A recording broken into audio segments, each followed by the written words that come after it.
दिल्ली के अलग अलग हिस्सों में चेन स्नैचिंग, घरों में डकैती, सेंधमारी जैसी वारदातें अपनी चरम पर हैं। पुलिस के पास अभी तक इन सवालों का कोई जवाब नहीं है कि ये किसी एक ही गुट का काम है या फिर इन सभी वारदातों को अलग अलग गिरोह अंजाम दे रहे हैं। इन वारदातों में शामिल असामाजिक तत्वों का मुकाबला करने में पुलिस को खासी दिक्कतों का सामना करना पड़ रहा है। और दोबारा से दिल्ली की एक कॉलोनी से ऐसी ही वारदात की खबर सामने आई है। बताया जा रहा है कि इस बार लूट के साथ गोलियां भी चलाई गई है।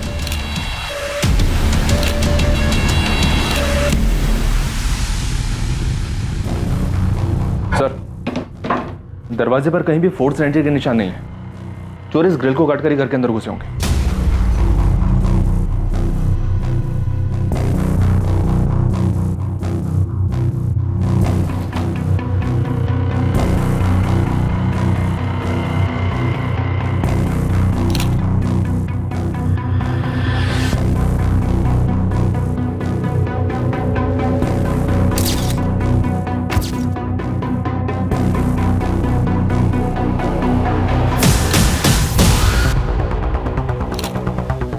अंकुर, बुलेट शेल्स मिल गई? जी, टोटल 6 शेल्स मिले, 3 यहाँ बेड पर और 3 यहाँ फ्लोर से। यहाँ संजीव मिला। सर, दूसरे कमरे में सब कुछ सही सलामत है, किसी सामान को हाथ तक नहीं लगाया गया है। क्योंकि वहां जाने की जरूरत ही नहीं पड़ी होगी। अटैकर्स को पहले से इस बारे में पता था कि लॉकर इस कमरे में है। सर, पूनम को डॉक्टर ने डेड डिक्लेयर कर दिया। और उसका हस्बैंड संजीव चोपड़ा क्रिटिकल है सर। दिल्ली में इस डकैती और शूटआउट को एक रात पहले अंजाम दिया गया था।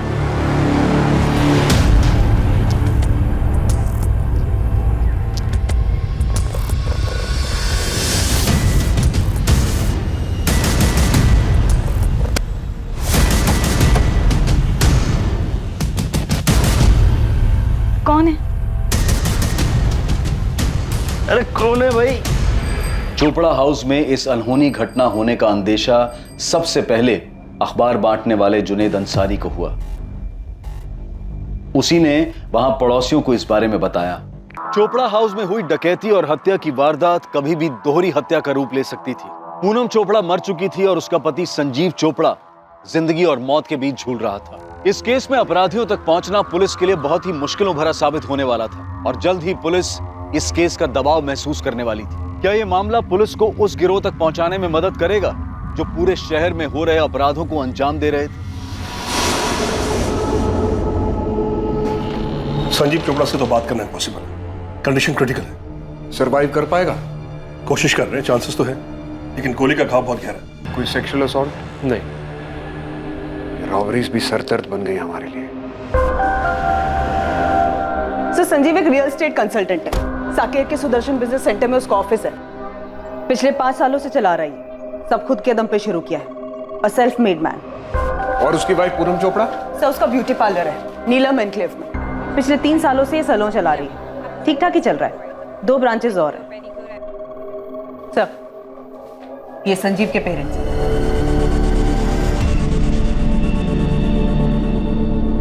और सब पूनम के पेरेंट्स और उसका बड़ा भाई जायसवाल सर के साथ थाने में। वो दोनों भी काफी शौक थे। नहीं रहेगा क्या मतलब? ऐसे कैसे बन गई हमारी बेटी? देवेंद्र जी, दरअसल आसपास किसी ने भी गोली चलने की आवाज नहीं सुनी, इसलिए इस वारदात के बारे में पता ही नहीं चला। और जब तक मेडिकल हेल्प पहुंची, उसे हॉस्पिटल ले जाया गया, तब तक डॉक्टर्स ने उसे ब्रॉड डेड डिक्लेयर कर दिया। और संजीव कैसा है? कंडीशन काफी क्रिटिकल है। ये सब हुआ कैसे? अभी हमें सिर्फ इतना पता चला है कि उस घर में डकैती हुई है, लॉकर्स खाली मिले हैं। उन दोनों ने रोकने की कोशिश की होगी। रॉबर्ट्स ने टोटल 6 गोलियां चलाई। पूरे दिल्ली में दहशत का माहौल है। दिन दहाड़े रास्ते पे चेन स्नैचिंग हो रही है, घर के अंदर बैठे तो रॉबरी हो रही है, मारा जा रहा है लोगों को। इसके लिए आप सब लोग जिम्मेदार हैं। मैं छोड़ूंगा नहीं किसी को, छोड़ूंगा नहीं किसी को। गहनों का काफी शौक था पूनम को, सब लॉकर में रखे होंगे। ज्वेलरी का कोई अंदाजा बता सकती हैं आप? कोई फैमिली एल्बम या किसी फंक्शन का फोटोग्राफ जिसमें पूनम ने वो ज्वेलरी पहनी हो? संजीव का घर देखना पड़ेगा। संजीव ने घर के बाहर सीसीटीवी कैमरास लगाए थे, उनसे कुछ नहीं मिला आपको?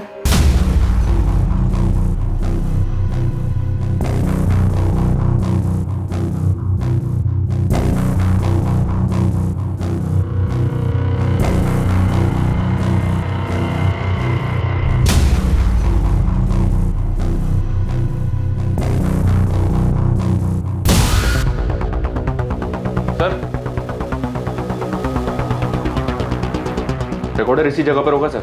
रॉबर सीसीटीवी रिकॉर्डर भी साथ ले गए। देखा हमने 3 सीसीटीवी कैमरास लगे हैं। रॉबर्स किचन की ग्रिल तोड़कर घर में घुसे, वहां भी सीसीटीवी कैमरा था, लेकिन उसके वायर्स काट दिए गए। वो अपने साथ सीसीटीवी रिकॉर्डर भी ले गए। देखिए, हम सेम मोडस ऑपरेंडी वाली रॉबरीज का पता कर रहे हैं। शायद आप लोगों के बेटे के घर में उन्हीं में से कोई घुसा। धनीराम जी, शायद आप कुछ जानते हैं। आपको कुछ बताना है? कुछ जानते हैं आप? जी मैं जानता हूँ ये किसने किया। किसने?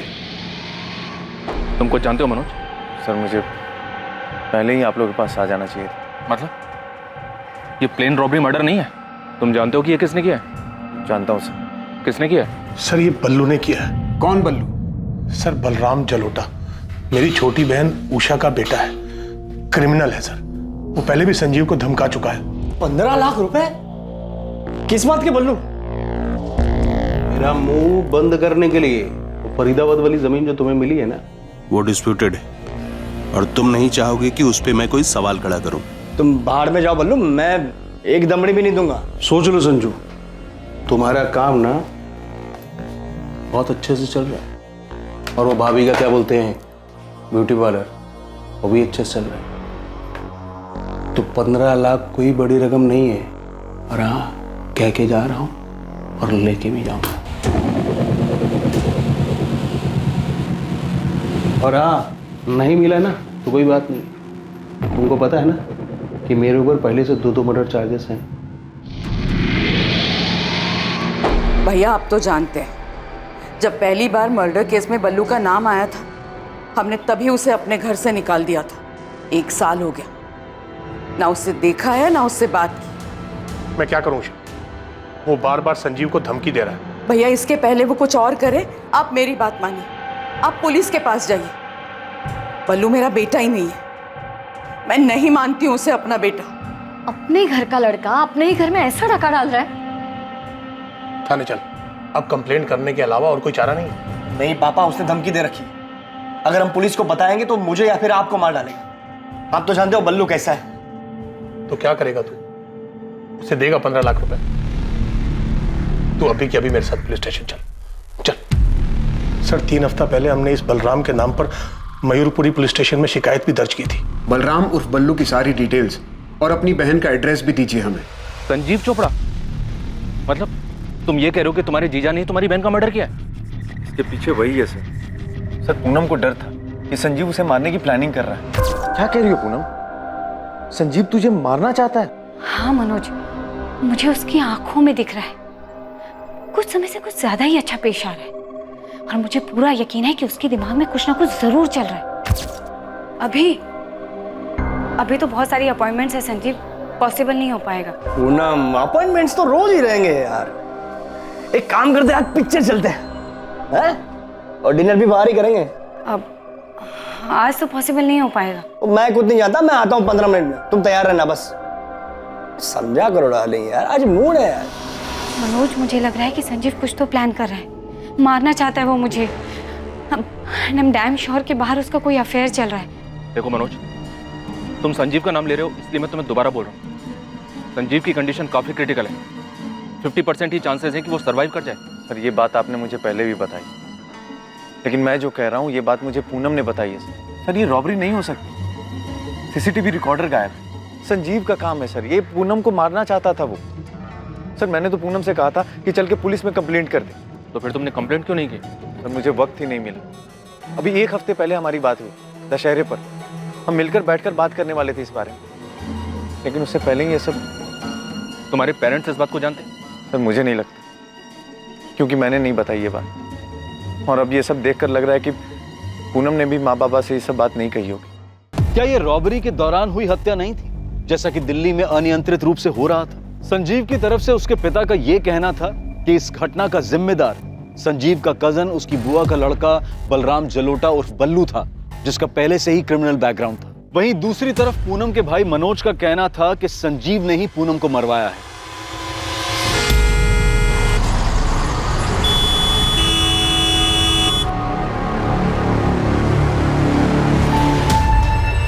देखिए, आप लोग सिर्फ 5 मिनट के लिए मिल सकते हैं। डॉक्टर, मेरा बेटा अब सेफ तो है ना? संजीव के वाइटल पैरामीटर्स को हम लोग मॉनिटर कर रहे हैं। एक बार स्टेबलाइज हो जाएंगे तो हमें दोबारा ऑपरेशन करना पड़ेगा। अभी तुम यही कह सकते हैं कि condition is still critical. Sanjeev के फोन रिकॉर्ड्स निकलवाओ। दोनों के मोबाइल तो घर पर ही मिले हैं ना? जी सर, मोबाइल चोरी नहीं हुआ है। दिल्ली के आज तक के हाउस ब्रेक्स में यही ट्रेंड देखा गया है। लेकिन एक बात अजीब है सर, ये पूनम का भाई मनोज संजीव चोपड़ा का नाम ले रहा है। बिना आग के धुआं नहीं उठता। पड़ोसियों से पता करते हैं। सेल फोन और कॉल रिकॉर्ड्स काफी कुछ बताएंगे। यहां रॉबरी के एंगल के साथ बल्लू और मनोज का एलिगेशन, इन दोनों एंगल्स को भी देखना पड़ेगा। और यह भी हो सकता है कि किसी ने रॉबरी की आड़ में छिपकर यह काम किया हो। बल्लू, अब देखते ही गोली मार दीजिए बल्लू को। मेरा बेटा नहीं है वो। और हम नहीं जानते कि वो कहाँ है और न ही हमें कोई फर्क पड़ता है। उसने अपने भाई को मौत के मुंह पर लाकर छोड़ दिया, उसकी बीवी को मार दिया। आप उसे मार दीजिए। उषा जी, धीरज जी, आप लोगों का गुस्सा और संजीव के परिवार की तरफ आप लोगों की भावनाएं एक तरफ है, लेकिन हमें बल्लू को पकड़ना। और बल्लू वो हमारा बेटा नहीं। जब वो पहली बार अरेस्ट हुआ था ना, हमने सारे रिश्ते तोड़ दिए थे उससे। बलराम जलोटा और बल्लू के नाम से कुछ 1 महीने पहले हमारे यहाँ कंप्लेन दर्ज हुई है। कंप्लेनेंट उसका कजन संजीव और उसके पिता धनीराम है। सर, संजीव और उसकी वाइफ पूनम के बारे में तो सुना ही होगा आपने। हाँ आरती, पता चला। पर बल्लू गाजियाबाद में एक मर्डर चार्जेज में अंडर ट्रायल था। इसी साल मार्च में उसकी बेल हुई थी। संजीव के कंप्लेन पर हमने इन्वेस्टिगेशन शुरू की। जिस नंबर से बल्लू से धमकियां देता था वो स्विच ऑफ आ रहा था और उसका एड्रेस भी फर्जी निकला। हम यहीं तक पता कर पाए। फिर भी बल्लू का लेखा जोखा ले देकर गाजियाबाद के सेंट्रल जेल तक ही गया, पर उसका कोई पता ठिकाना नहीं। इस तरह का कांड करके वो कहाँ भागा होगा, ये तो अब जाके पता लगाना पड़ेगा। सर, आपको जितनी डिटेल्स मिली है हमें भेज दीजिए प्लीज। श्योर। संजीव जी और पूनम के बीच अनबन, ये कैसा सवाल है? उनके घर में चोरी हुई है और इसका और उसका क्या दीदी जी, आप उनकी पड़ोसी हैं, आप उन दोनों को अच्छे से जानती होंगी। उनकी शादी को 5 साल हो गए। मैं बस ऐसे ही पूछ रहा हूँ उनके बारे में, उनके आपसी रिश्ते के बारे में। क्या कोई अनबन थी दोनों के बीच? जहाँ तक मैं जानती हूँ, संजीव और पूनम एक दूसरे के साथ काफी खुश थे। यहाँ तक उनकी शादी को 5 साल हो गए थे, पर उनका कोई बच्चा नहीं था। तो एक बार मैंने खुद ही सामने से उनसे पूछ लिया। You know what, प्रीति, मैं और संजीव हम दोनों ही बहुत एम्बिशियस हैं। मैं पूरे शहर में अपने ब्यूटी पार्लर की एक चेन शुरू करना चाहती हूँ और मेरी इस एम्बिशन को पूरा करने के लिए संजीव हर वक्त मेरे साथ खड़ा है। पूनम, ऐसा तुम मानती हो, पर ज्यादा देर होगी ना तो। देर वेर से पड़ोसियों और फैमिलीज को लगती है प्रीति, मेरे और संजीव के लिए तो बिल्कुल भी नहीं। इनफैक्ट पिछले महीने ही मेरी ब्यूटी पार्लर की 3rd ब्रांच ओपन हुई और ऐसे 3 ब्रांचेस मुझे और चाहिए दिल्ली में और बाहर भी। रही बच्चे की बात तो यार सब बाद में देखा जाए। पूनम और संजीव की लव मैरिज थी और सच कहूँ तो मैंने दोनों के बीच कभी अनबन नहीं देखी और कभी उन्हें झगड़ते हुए भी नहीं देखा। दोनों मॉडर्न कपल थे, एम्बिशियस। देख नदी, ये है बलराम जलोटा और बल्लू। आपने बताया था मैडम, इसने गाजियाबाद में 2 मर्डर किए थे। हाँ, केस अंडर ट्रायल है। ये बल्लू संजीव की बुआ का लड़का है। नदीम, तू काम पे लग जा, इस बल्लू को ढूंढ के निकाल। बुलेट एक ही टाइप की है, लेकिन दोनों अलग अलग गन से चली है। तुम बोल रहे हो कि 2 गन्स यूज हुई है, पर दोनों गन्स एक ही मेक की है। बिल्कुल सही राठौर, एक जैसी 2 गन। तो हम ये मान सकते हैं कि हमलावर 2 लोग रहे होंगे। होना चाहिए, लेकिन घर में कोई निशान नहीं मिला। कोई फिंगरप्रिंट्स भी नहीं और किसी भी तरह का कोई निशान नहीं।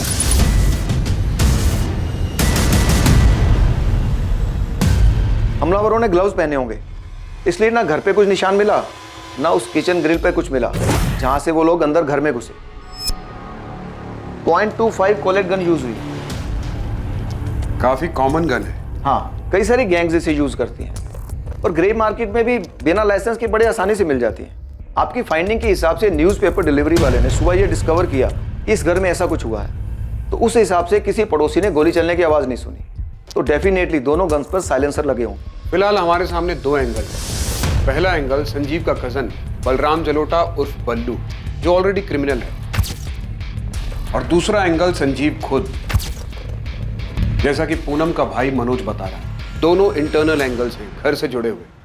हम ये भी सोच रहे हैं कि इस सब से परे ये किसी गैंग का काम हो सकता है। क्राइम का मोटिव इंटरनल हो सकता है, लेकिन सीन ऑफ क्राइम से ऐसा लगता है जैसे किसी हिस्ट्री शीटर्स की इसमें इन्वॉल्वमेंट।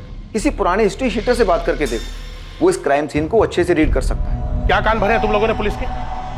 उधर हॉस्पिटल में संजीव की माँ संजीव के लिए परेशान है, संजीव क्रिटिकल है, और तुम लोग कह रहे हो कि मेरा बेटा तुम्हारी बेटी को मारना चाहता था। अगर संजीव पूनम को मरवाना ही चाहता था तो वो अपने ऊपर गोलियां क्यों चलवाता? और ये मनोज, दिमाग खराब हो गया इसका, कुछ भी बके जा रहा है। पूनम ने मुझे ये बात खुद बताई थी कि डर है उसे कि संजीव उसे मारना चाहता था। काय का डर? क्यों डर रही थी पूनम? क्योंकि संजीव का अफेयर चल रहा था। मनोज, मुझे लग रहा है कि संजीव कुछ तो प्लान कर रहा है, मारना चाहता है वो मुझे। I'm damn sure कि बाहर उसका कोई अफेयर चल रहा है। अफेयर चल रहा है? किसके साथ? अभी तो नहीं जानती, पर बहुत जल्दी जान जाऊंगी। कैसे? पता करवा रही हूँ मैं, पर इतना तो यकीन है कि संजीव अंदर ही अंदर कुछ तो प्लान कर रहा है। क्या पता कर रही थी पूनम? उसे क्या मिला? उसने सबको बताया क्यों नहीं? बोलो। अरे मिलता कैसे? ये सब तो उस बल्लू का किया धरा था। वो मेरे बेटे को धमका रहा था और इस बात को पूनम अच्छी तरह से जानती थी। अगर पूनम को किसी बात से डर लग रहा था तो उसे तुझे कहकर ही चुप क्यों हो गई? और किसी से क्यों नहीं कहा? यही बात तो मैं पूछ रहा हूं उससे। मुझे नहीं पता कि उसने किसी और से ये बात क्यों नहीं कही। अभी 1 हफ्ते पहले दशहरे के दिन मेरी उससे बात हुई थी। अब मैं इतनी बड़ी बात खुद से झूठ तो नहीं कहूंगा ना पापा। तो क्या हम बल्लू की बात निकालकर झूठ बोल रहे हैं? पूनम भी अच्छी तरह से जानती थी कि बल्लू संजीव को धमका रहा है। हमने उसकी पुलिस कंप्लेंट भी की थी। सर, एक कड़ी मिली है, जितेंद्र प्रसाद नाम है, अभी तिहाड़ जेल में है।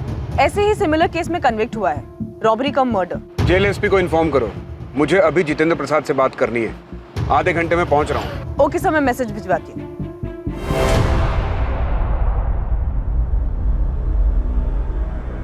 फोटो मत दिखाइए साहब, मैं जानता हूँ ये क्या है। तो फिर बता जीतू, तेरा गैंग भी 6 महीने पहले तक यही करता था। मैं अभी का बता सकता हूँ साहब। ये जो इतनी सारी चोरियां हो रही हैं ना, इन सब के पीछे 2 कौड़ी के गैंग हैं।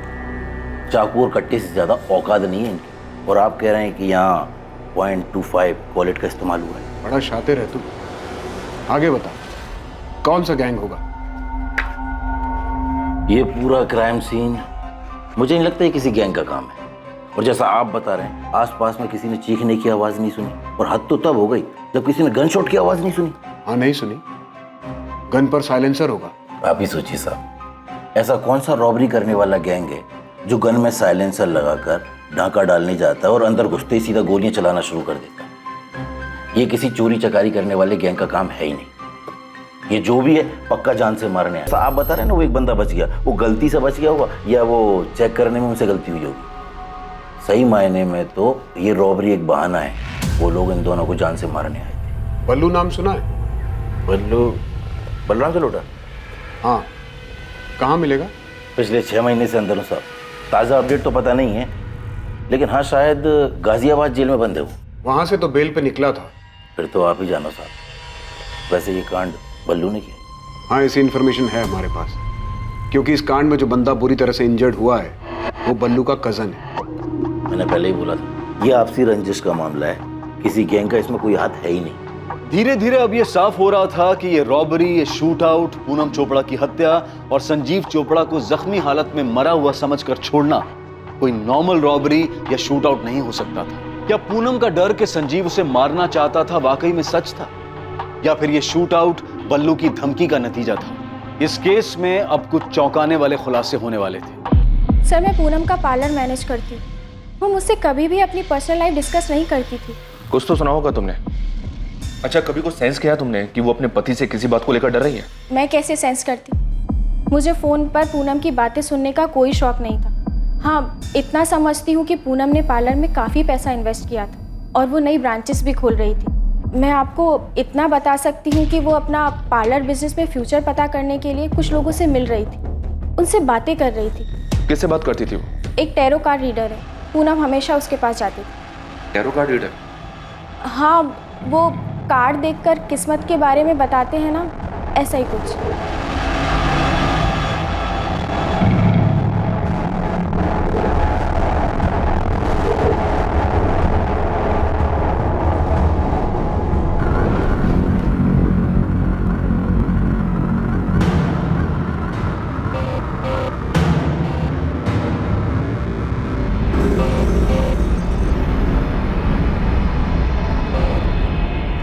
इसका क्या मतलब है तारा?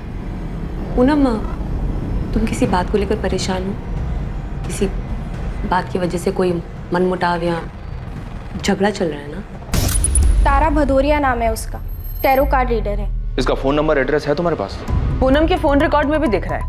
उसकी रेगुलरली बात होती रही है तारा भदौरिया से। तो उसका एड्रेस और फोन नंबर मुझे भी मिला है। फोन नहीं कर रहा हूँ, सीधा फेस टू फेस जाके बात करता हूँ। संजीव के फोन रिकॉर्ड्स में कुछ खास? कुछ सस्पिशियस नहीं मिला सर। संजीव की अपने पेरेंट्स, अपनी वाइफ पूनम और कुछ दोस्तों से बात होती थी। पर हाँ, पूनम के कॉल रिकॉर्ड में बहुत सारे नंबर मिले हैं। जाहिर सी बात है, एम्बिशियस थी, अपने बिजनेस को बढ़ाना चाहती थी। रियल एस्टेट कंसल्टेंट है संजीव चोपड़ा। एक नंबर से तो काम नहीं चलता होगा उसका, जरूर उसके पास कोई दूसरा नंबर भी होगा।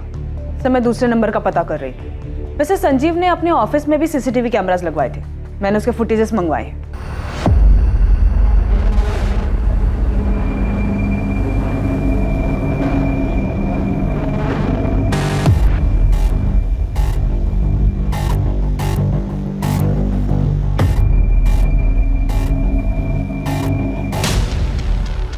बेल से बाहर आने के बाद ये बल्लू संजीव के ऑफिस में कई बार गया है। ये बल्लू का नंबर जो फिलहाल स्विच ऑफ आ रहा है, वो फर्जी नाम और फर्जी एड्रेस पे लिया गया है। यहाँ मुझे बल्लू वाला एंगल काफी स्ट्रांग लग रहा है। 2 मर्डर केस की हिस्ट्री है, रंगदारी मांग रहा था, धमकी दी थी। तो मैं मनोज को क्या सूझी संजीव का नाम लेने की? कहीं वो खुद का पर्सनल एंगल लगाकर कोई कहानी तो नहीं सुना रहा है? क्या पूनम ने सच में मनोज से संजीव के अफेयर के बारे में कुछ कहा होगा? बेटा, पूनम ने क्या सच में तुझसे कहा था कि संजीव उसे मारना चाहता है? नहीं माँ, मैंने जानबूझकर बोली ये बात, क्योंकि मुझे अच्छा नहीं लग रहा कि घर में चोरी हुई, मेरी बहन मर गई और वो संजीव बच गया। जब पूनम ने मुझे ये बात बताई थी तो मुझे अजीब लगा था, और अब और अजीब लग रहा है जब मेरे माँ बाप मुझ पे ही शक कर रहे हैं। अरे आप लोग ही बताइए, मैं झूठ क्यों बोलूंगा? और मैं जानबूझकर इन्वेस्टिगेशन को गलत दिशा क्यों दूंगा? लेकिन बेटा, पूनम ने ना मुझसे कुछ कहा ना तेरे पापा से। अब उसने कुछ नहीं बताया तो मैं क्या करूं माँ? और कसम से माँ, मुझे भी कुछ दिन पहले ही बताया उसने, और हो सकता है कि वो तुम्हें बताने वाली हो, लेकिन उससे पहले ये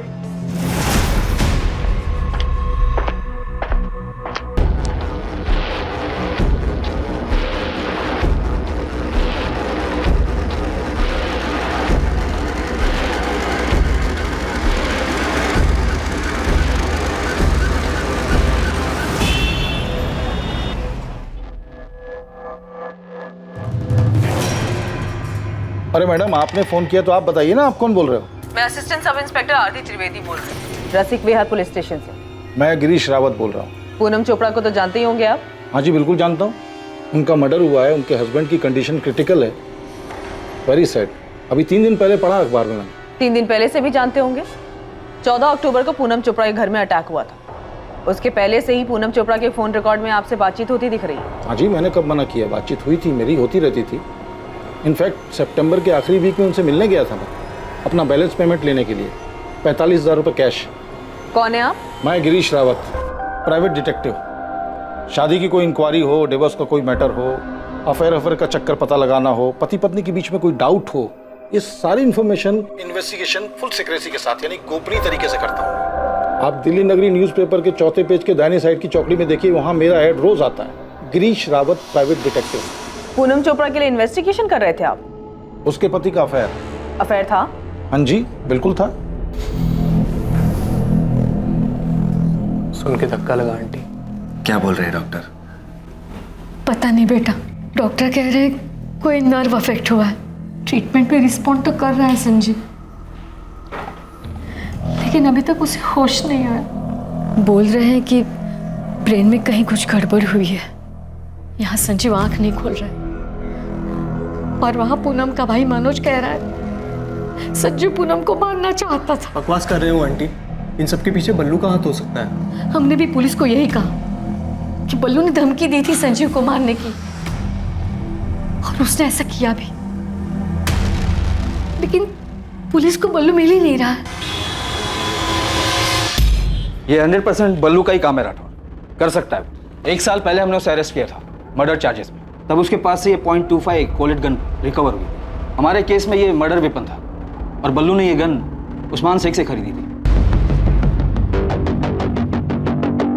शूट कर रही है आपके हाथ में बल्लू भैया, शूट करने के लिए एकदम मक्खन है ये। .25 बुलेट। दोनों को मारना है उस्मान, ट्रायल करके देख लो। जिस डबल मर्डर केस में बल्लू को बेल मिली, उसमें यही गन यूज हुई थी? हाँ, यही गन रिकवर हुई थी बल्लू के पास से। तुम्हारे यहाँ जो कांड हुआ उसमें बल्लू ही शामिल है। उसने संजीव से कुछ पैसे वैसे मांगे थे, संजीव ने नहीं दिए होंगे। गलती हमारी तरफ से भी हुई है। बल्लू को बेल मिलने के बाद से हर हफ्ते उसकी हाजिरी लगवानी थी, पर सितंबर के दूसरे हफ्ते के बाद से वो आया ही नहीं। और कैसे कट रही तेरी जिंदगी बल्लू? बस कट रही प्रदीप जी। कुछ सीधा चालू किया या फिर वही उल्टा काम? उल्टा पुल्टा सारे काम एकदम बंद। अभी आजकल वो भाई के साथ वो क्या बोलते हैं, जमीन खरीदने बेचे का प्रॉपर्टी डीलिंग ना, उसके काम में हाथ पैर मार रहा हूँ। उधर भी तू रंगदारी झाड़ रहा होगा। 14 सितंबर को बल्लू आखिरी बार आया था, फिर कांस्टेबल प्रदीप भारती छुट्टी पर गए। बाकी यहाँ पर किसी को ध्यान नहीं आया बल्लू का। और वहाँ मयूरपुरी थाने में संजीव और उसके फादर ने बल्लू की कंप्लेंट कर दी थी और वहाँ के पीआई गाजियाबाद जेल में इंक्वायरी करे। बात यहाँ तक आई नहीं और जब मैंने कांस्टेबल भारती से पूछा तो उसने यही कहा कि उसे पहले से ही शक था कि बल्लू किसी एक्सटॉर्शन के जुगाड़ में लगा हुआ है। शरद, मुझे उस गन सेलर उस्मान शेख की डिटेल्स चाहिए। अभी तो हमारे हाथ में नहीं है, लेकिन उस्मान शेख के लिए 1 साल से मेनहंट जारी है। कोई साथी भी था क्या बल्लू का? नहीं, जहाँ तक हमें पता है बल्लू अकेला ही काम करता था। यहाँ तो 2 लोगों के होने के चांसेस है। अगर इसमें बल्लू था तो उसके साथ कोई और भी था, क्योंकि गोलियां 2 लोगों ने चलाई है। मैं पता करता हूँ, देखते हैं उसके साथ कोई साथी था या नहीं, लेकिन फिलहाल हमें उस्मान शेख को ढूंढना होगा। बल्लू की पुरानी गन तो हमारे पास है, बल्लू दूसरी गन के लिए 100% उस्मान के पास ही गया होगा।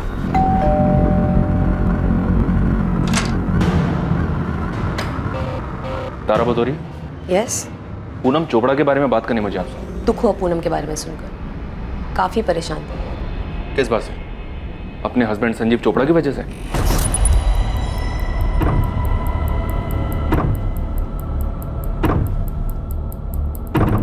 पूनम जानना चाहती थी कि उसके हस्बैंड का अफेयर किस लड़की के साथ था, और ये जानना मेरे लिए चुटकी बजाने के बराबर था।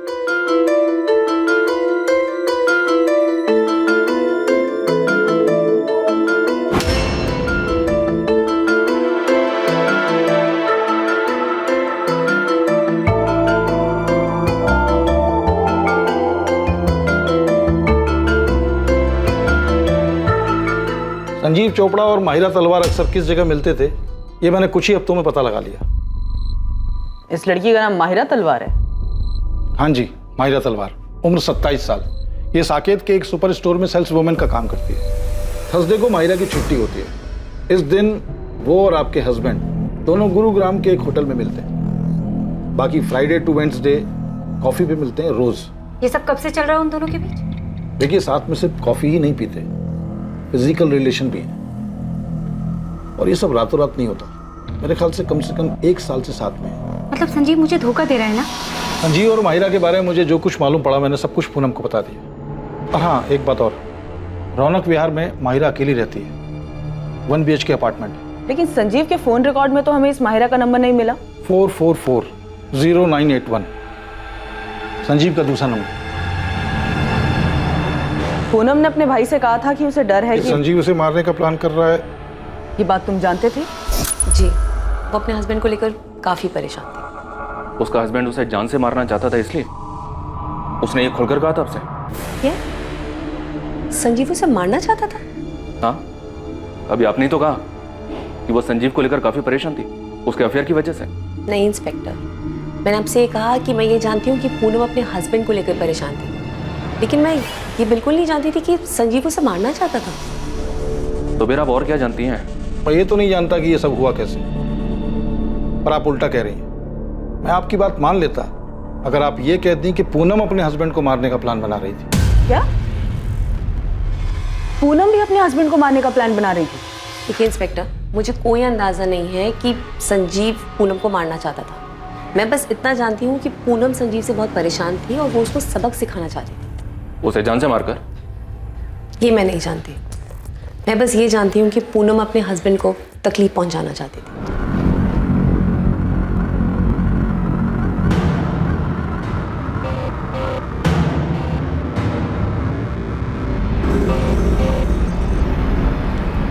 Ten of Swords। क्या मतलब है इसका? मुझे कोई धोखा देने वाला है? I mean, मेरा हस्बैंड मेरी पीठ पर छुरा घोंपने वाला है? पूनम, तुम हमेशा पहले अपने पार्लर बिजनेस के बारे में पूछते थे, लेकिन अब ऑल ऑफ अ सडन तुम्हारे संजीव के बीच में सब ठीक है ना? धोखा दे रहा है वो मुझे तारा।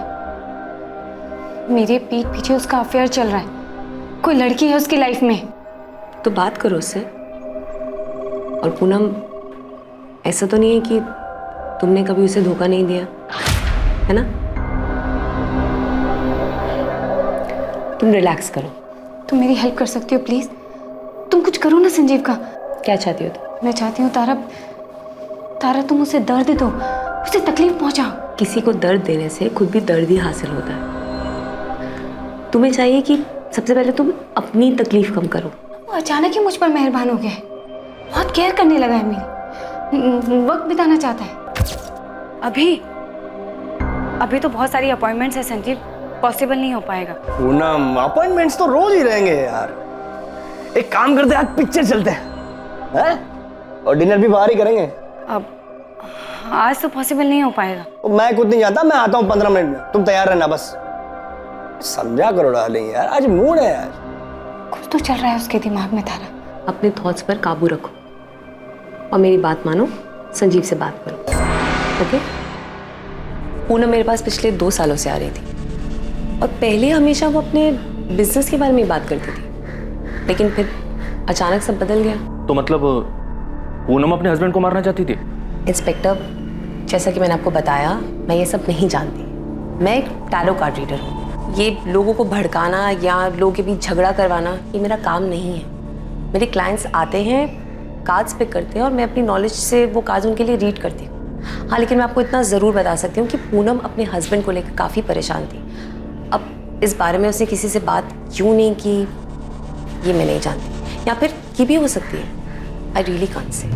हाँ, पूनम मारना चाहती थी अपने पति को, लेकिन ये जो हुआ है ये पूनम ने करवाया है, ये मुझे नहीं पता। पर पूनम ने तो यही कहा था ना कि वो अपने पति से छुटकारा पाना चाहती थी। नहीं नहीं नहीं नहीं, मुझसे ऐसा नहीं कहा। मुझसे तो सिर्फ हेल्प मांगी थी। कैसी हेल्प?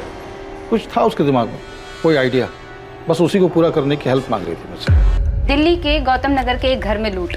चांद विहार में लूट के वक्त लुटेरों को रोकने की कोशिश में घर का एक आदमी मारा गया। मयूर विहार में। पूनम जी, आप मुझसे क्या चाहती हैं ये बताइए। गिरीश जी, मुझे अपने पति से छुटकारा पाने के लिए आपकी हेल्प चाहिए। देखिए, आप घबराइए मत, सब कुछ रॉबरी जैसा ही लगेगा। पूनम जी, देखिए ये मेरा काम नहीं है। आपने अपने हस्बैंड के बारे में जानकारी चाहिए, मैंने आपको दी। अब आपको एडवाइस दे सकता हूँ कि आप उनसे डिवोर्स लीजिए और उनसे अलग रहिए, लेकिन ऐसा जो आप चाह रही हैं ये मेरा काम नहीं है। ये क्राइम है, पागलपन है, और मैं आपको बताऊं, ऐसी सोच को अपने ऊपर हावी मत होने दीजिए आप। यू आर राइट, मुझे अपने हस्बैंड से बात करनी चाहिए। गिरीश जी, जब आपको मालूम था तो आपने हमें सामने से कॉल क्यों नहीं किया? क्या बताता मैडम मैं आपको कि उसके दिमाग में क्या चल रहा है, ये बताता? यस, यही बताते। आपको पहले से अंदाजा था कि ऐसा कुछ होने वाला है, जो कि हुआ भी। पहले हमें लगा कि रॉबर गैंग का काम है, बाद में ये पूनम के भाई ने बताया कि संजीव उसे मरवाना चाहता है, फिर ये बल्लू का नाम सामने आया। अब आपसे पता चल रहा है कि पूनम भी अपने हस्बैंड को मरवाना चाहती थी। मैडम, ये कोरा ख्याल था उसके मन का। वो अपने पति के अफेयर को लेकर परेशान चल रही थी, तो आ गया होगा उसके दिमाग में ऐसा कुछ। ये सिर्फ और सिर्फ ख्याल था, जो कि अब हकीकत है। गिरीश जी, टैरो कार्ड रीडर तारा ने भी यही कहा था सर, कि पूनम अपने हस्बैंड को सबक सिखाना चाहती थी। और सर, उस डिटेक्टिव गिरीश ने भी यही कहा था कि पूनम रॉबरी की आड़ में मर्डर का प्लान बना रही थी, जो कि ऑफ कोर्स उल्टा पड़ गया। साला भाई ढिंडोरा पीटता है कि उसकी बहन को डर था कि उसका पति उसे मारने वाला है। यहाँ तो पूरा ही उल्टा है। खबरी नदीम का फोन है सर, हो सकता है हमलावरों के बारे में कुछ हाथ लगाओ। हाँ नदीम, बोल, क्या खबर है? नाम लिखिए साहब, कमलेश रंजन और पंकज दास, ये दोनों शामिल है। क्या हिस्ट्री इनकी? एमपी की है साहब, और ये वैसे भी कोई नॉर्मल रॉबरी नहीं थी साहब। इन दोनों को हायर किया गया था पूनम चोपड़ा को मारने के लिए। पूनम चोपड़ा को मारने के लिए?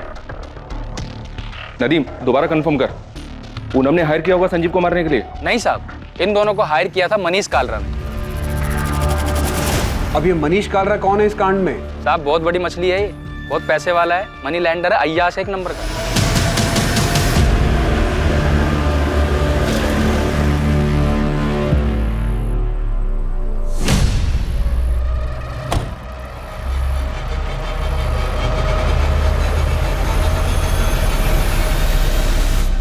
प्लान रेडी समझिए मनीष सेठ, बस आप फाइनल कीजिए कि कब, कैसे और कहाँ मारना है आपकी इस पूनम चोपड़ा को। जैसे मारना है मारो, लेकिन तड़प तड़प के मरनी चाहिए, इतना याद रख। आप उसकी फिक्र मत करो, आप हमारा 2 लाख एडवांस दे दो। खुशखबरी जल्दी मिलेगी, टीवी देखते रहना और बाकी के 5 लाख रेडी रखना।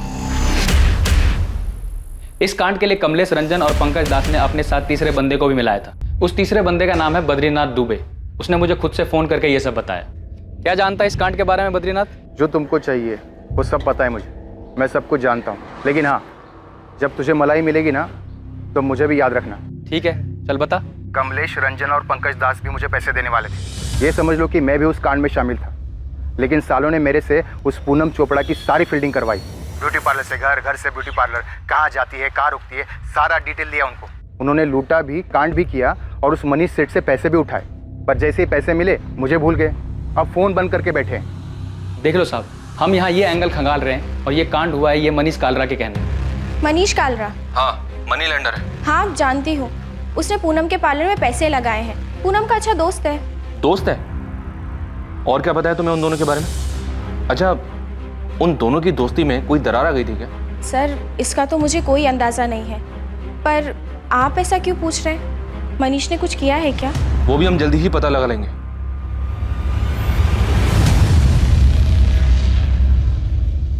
सबसे पहले इस क्राइम का शहर में हो रही बाकी लूट और रॉबरी जैसा ही लगना, उसके बाद संजीव चोपड़ा पर शक, फिर पूनम के खुद मास्टरमाइंड होने की संभावना का सामने आना, जहां उसके ही इशारों पर कराए गए अपराध में वो खुद ही निशाना बन गई। और अब सामने आया मनीष कालरा का नाम, पूनम का दोस्त जो हमेशा के लिए उसे रास्ते से हटाना चाहता था। क्या इन दोनों एंगल्स में कोई सच्चाई थी?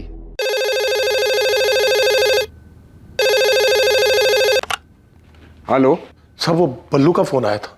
कब किया था? कहां से किया था ये तो नहीं बताया, लेकिन वो सब कुछ जानता है, सब कुछ। ये भी कि संजीव आईसीयू में है और उसने फिर से धमकी दी है अधूरा काम पूरा करने की। हेलो, कहा मामा?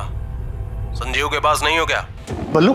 चलो अच्छा है, आवाज से पहचान लिया मामा ने। मेरे भाई के घर से मुझे बस 2 लाख कैश और चुटुर पुटुर में 1.5 लाख की ज्वेलरी मिली है, पर जान बचाने के लिए उसे तो 15 लाख देने थे। सुना है अभी भी सांसें चल रही हैं उसकी। बल्लू कहाँ है तू? आपके पीछे ही खड़ा हूँ मामा। बस इतना समझ लो कि बहुत सांसें खींच ली हैं संजीव ने। अब और जीना है उसको तो मुझे पैसे दे दो, देर नहीं हुई अभी, वरना कब कितना खून पानी ऊपर नीचे होता है उसका हर खबर मिलती है मुझे। 1-2 पाइप निकाल दूंगा, पूरा ऊपर पहुंच जाएगा। बल्लू, बल्लू सर, ये इसी नंबर से कॉल आया था। आप फिक्र मत कीजिए धनीराम जी, संजीव के लिए कांस्टेबल लगा रहा हूँ यहाँ। पहले दिन से हम लोग यही कह रहे हैं कि ये सब बल्लू ने किया है। पता नहीं वो मनोज बार बार संजीव का नाम क्यों ले रहा है। वो बिजनेस तुम्हारा है पूनम, अब वो मुनाफे में रहे या घाटे में मुझे उससे कोई मतलब नहीं। मुझे नहीं पता कि संजीव ने तुम्हारा साथ किस लिए दिया, लेकिन मैं फेवर नहीं कर सकता। I am sorry. हो प्लीज, मैं तुमसे फेवर मांग भी नहीं रही हूँ मनोज, मैं सिर्फ पापा जी के गुरुग्राम वाले फ्लैट की बात कर रही हूँ। हाँ तो वो फ्लैट मेरे नाम पर है। हाँ है तो, उसमें मेरा भी हिस्सा है। शायद तुम भूल रही हो, उस फ्लैट के हिस्से के बदले में पापा जी से तुमने बहुत पैसे ले लिए और शायद बर्बाद भी कर दी। मेरे सिर्फ एक केस करने की देर है मनोज, समझे? तो डिस्प्यूटेड प्रॉपर्टी हो जाएगी वो, और उसमें मेरा भी शेयर है, शायद तुम भूल रहे हो। हाँ तो तुमने अपने शेयर के बदले में कैश ले लिया है ना। मनोज मुझे सिर्फ पैसे चाहिए, एनी हाउ जरूरत है मुझे। अब चाहे तुम मार्केट रेट पे 50% कैश दो या फिर फ्लैट बेचकर मुझे पैसे दो। तुम बहुत सेल्फिश हो पूनम। तो तुम्हें भी अपनी छोटी बहन के लिए अपने दिल में थोड़ी सी बड़ी जगह कर लेनी चाहिए।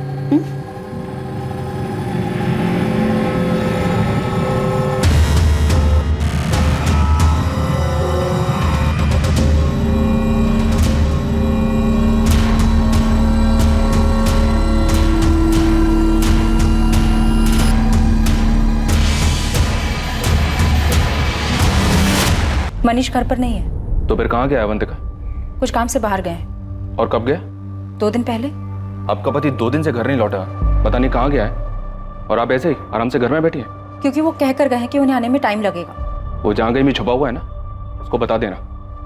जल्दी नहीं लौटा तो पूरे परिवार के लिए मुश्किल खड़ी हो जाएगी। मेरे पति किसी को नहीं मरवा सकते, आप उन पर गलत इल्जाम लगा रहे हैं। तो बता देना उसको, यही बात थाने आकर बता दे हमें। समझ में आया?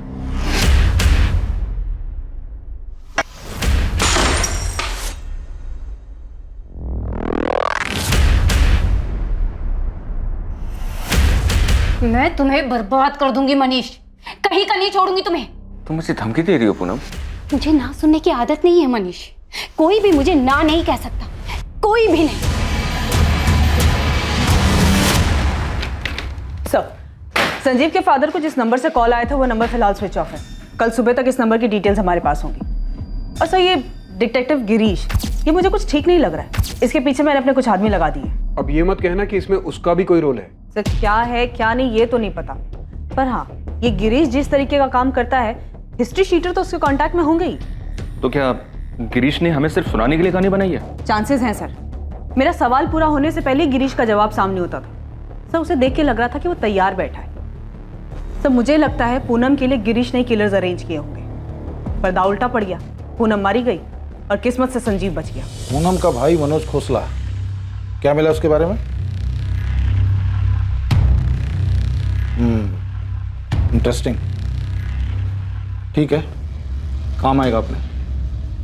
तो बहुत दिमाग लगा के इस गिरीश ने कहानी बनाई कि पूनम उसके पास रॉबरी और मर्डर का प्लान लेकर आई थी। तो जो कहानी हमें गिरीश ने सुनाई उसमें सारे एंगल्स हैं। तो मुझे ऐसा लगता है कि गिरीश जैसे शातिर आदमी ने ये सारा प्लान रचाया है। सबके सब बहुत शातिर लोग हैं सर। किसी की क्रिमिनल हिस्ट्री, किसी की आपसी रंजिश। एक ये बल्लू है जो संजीव से पैसे मांग रहा था, और दूसरा ये मनीष कालरा। कहने को तो पूनम का इन्वेस्टर दोस्त है, पर इन दोनों के बीच चल क्या रहा था कुछ पता नहीं। और अब तुम्हें इस डिटेक्टिव गिरीश रावत के ऊपर डाउट है कि इसने पूनम की हेल्प की होगी इस कांड को करवाने में।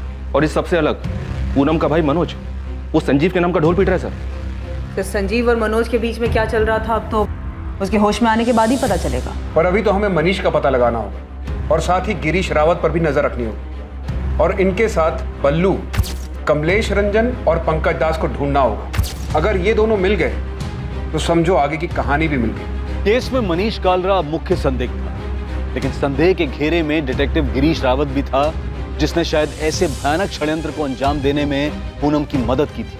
वो षड्यंत्र जो प्लान के मुताबिक अपने अंजाम तक नहीं पहुंचा। बलराम जलोटा और बल्लू और हमला करने वाले कमलेश रंजन और पंकज दास की तलाश शुरू हुई। पर क्या इस जुर्म की सच्चाई इन्हीं में से किसी के पास थी?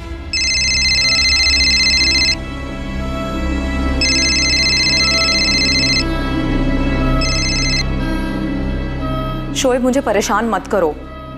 होटल शाइनिंग मून, जहांगीरपुरा, यही बात मेरे सामने आकर बोल दो। मैं नहीं आऊंगी। आना पड़ेगा। मैं नहीं आऊंगी, सुना तुमने? तो तुम भी कान खोलकर सुन लो। एक फोन करने के बाद पुलिस भी तुम्हारी बात नहीं सुनेगी। तुम ब्लैकमेल कर रहे हो मुझे? ब्लैकमेल? तुमने मर्डर किया है माहिरा, पूनम को मार दिया है तुमने, और संजीव को मरने के लिए छोड़ दिया, जो कभी भी मर सकता है। मैंने कुछ नहीं किया है। होटल शाइनिंग मून 12 बजे आ जाना। किसी को कुछ नहीं पता चलेगा कि तुमने क्या किया।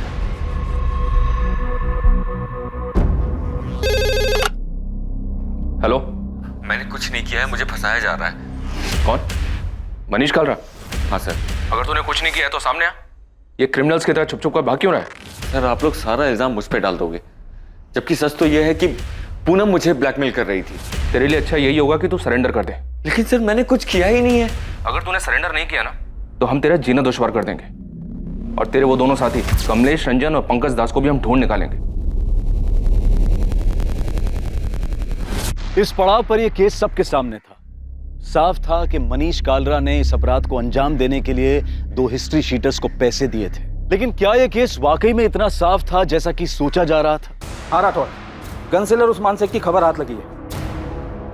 मेरी टीम वहां पहुंच रही है, मैं भी निकल रहा हूँ। तुम्हें यहाँ से कोई मदद चाहिए? नहीं, फिलहाल तो कोई हेल्प नहीं चाहिए। हम उस्मान को तो पकड़ ही लेंगे, उसे तोड़कर बल्लू का पता तो मिल ही जाएगा। सर, संजीव के फादर धनीराम को बल्लू का जो धमकी वाला कॉल आया था, बस इतना समझ लो कि बहुत साजें खींच ली हैं संजीव ने। अब और जीना है उसको तो मुझे पैसे दे दो। ट्रेस नहीं हो पाया? सब फेक है सर। आईडी एड्रेस सब फर्जी यूज हुआ है। संजीव की कंडीशन में कोई इंप्रूवमेंट हुई? पेशेंट ट्रीटमेंट पर रिस्पॉन्ड कर रहा है। डॉक्टर, संजीव बात करने की कंडीशन में कब तक आ सकता है? ये बता पाना मुश्किल है, लेकिन इतना कंफर्म है कि पेशेंट सर्वाइव कर जाए। यमुना जी, यहाँ हॉस्पिटल में कोई माहिरा तलवार नाम की लड़की आई थी संजीव से मिलने? नहीं, पर ये माहिरा तलवार कौन है?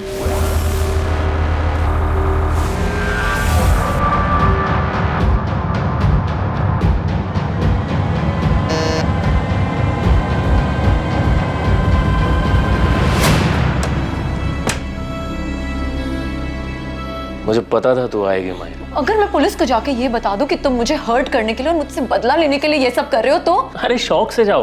अरे तुम्हें तो जाने की भी जरूरत नहीं है। ये तुम्हारे फोन से पुलिस को फोन कर दो कि मैं तुम्हें परेशान कर रहा हूं।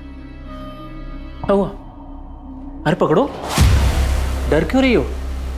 उस वीडियो में तुम्हारा ऑडियो एकदम क्लियर सुनाई दे रहा है माहिरा। तो अगर हमारी सारी दिक्कत ही पूनम है तो इस दिक्कत को जड़ से हटा देते हैं ना संजीव।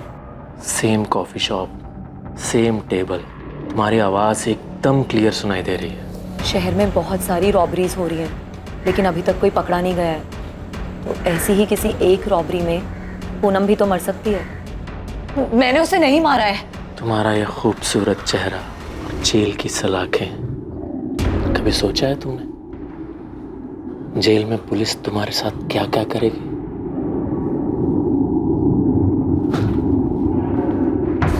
खड़ी क्या हो? तुम कपड़े उतारो।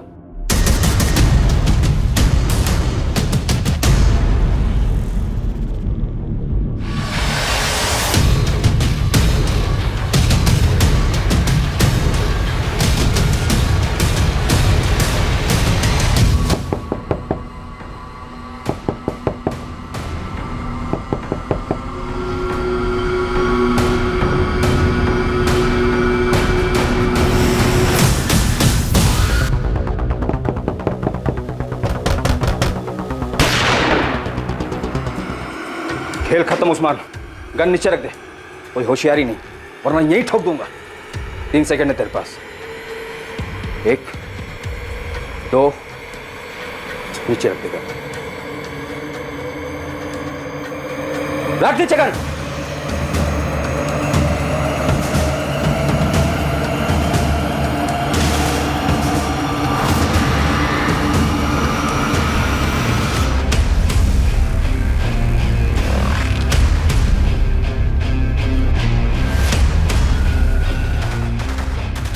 मेरे पीछे टाइम और एनर्जी दोनों वेस्ट कर रहे हैं आप लोग।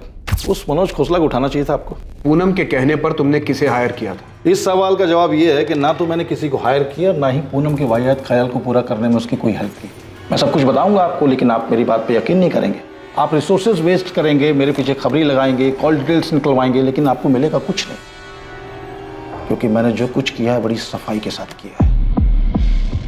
सर मैंने कुछ किया ही नहीं है। आप मनोज खोसला को उठाइए। ऐसा क्या जानते हो तुम मनोज खोसला के बारे में? शोर की दाढ़ी में तिनका, नर्वस है वो, उठाइए उसको। अच्छा, पूनम के बारे में एक बात और बताता हूं आपको मैं। पूनम गर्दन तक धसी हुई थी कर्जे में, 1 करोड़ से ज्यादा। वो सारा पैसा मनीष कार्ला नाम के बंदे से लेती थी। पूनम की गर्दन थी उसके हाथ में, तो पूनम के पास मनोज की गर्दन दबा के पैसे निकलवाने के अलावा कोई और रास्ता नहीं था। वो मनोज खोसला पे जोर दे रही थी कि वो फ्लैट बेचकर हिस्सा दे दे। फ्लैट की कीमत थी 1 करोड़ 25 लाख। मनोज, मुझे सिर्फ पैसे चाहिए, एनी हाउ, जरूरत है मुझे। अब चाहे तुम मार्केट रेट पे 50% कैश दो या फिर फ्लैट बेचकर मुझे पैसे दो। इतना सब कुछ जानते हो तो ये बात पहले क्यों नहीं बताई गिरीश? सर आप इन्वेस्टिगेशन करते हैं तो थोड़ी बहुत इन्वेस्टिगेशन हम भी कर देते हैं। आपके ऑफिसर से जब बात हुई तब मैंने ठान लिया कि इस किलर को मैं भी ढूंढूंगा, और ढूंढना शुरू भी कर दिया। आपके ऑफिसर को मैंने संजीव का दूसरा नंबर दिया था। चेक कीजिए, देखिए माहिरा तलवार को ढूंढिए सर, उसके चैट मैसेज चेक कीजिए। सर मैं दावे के साथ कह सकता हूं कि पूनम ने यह प्लान रचा ही नहीं। लूट दिखाने का कोई एंगल था ही नहीं। सर ये बात तो कोई भी अपनी परेशानी में अपने पर्सनल भड़ास निकालने के लिए कर सकता है, और पूनम ने भी सिर्फ और सिर्फ सोचा ही था, और वो इसलिए क्योंकि वो काफी डिस्टर्ब थी अपने पति और माहिरा के अफेयर को लेकर। आप मनोज खोसला को उठाइए, शायद कोई ठोस लीड दे दे आपको। और वैसे मैं तो आपके लिए अवेलेबल हूं 24/7। Thank you.